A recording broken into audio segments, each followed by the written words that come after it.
1、2、3、4、5、6、7、8。教导孩子跳舞，罗佩玲说自己也是从小就对舞蹈有兴趣，还远赴英国进修。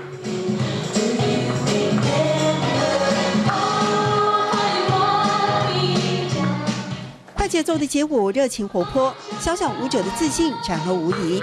曲风变换，论把舞步搭配的是客家歌曲。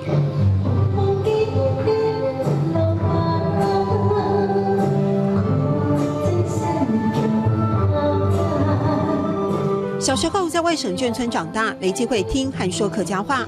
罗佩玲因而在长大后更想找回母语。我们客家有客家人的文化，然后结合在一起，是觉得是很棒的，是一种创新，我很认同。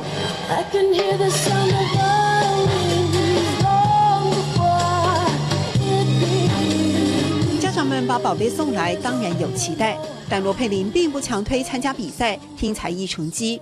我已经比了15年以上，然后跳了100-200场吧，很辛苦的。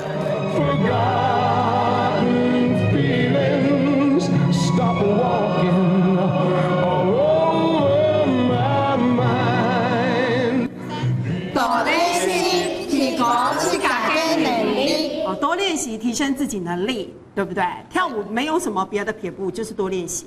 手放在前面，手放在前面，对，这样挺起来。只要时间允许，就带孩子们去教养院、养老院表演，希望他们把舞蹈的美和感动用来回馈帮助别人。罗佩玲也还想挑战客家歌舞剧，贡献所学，回馈自己的根源。上课喽！多练习，提高自家的能力。多练习，提高自家的能力。谢谢宗仪老师。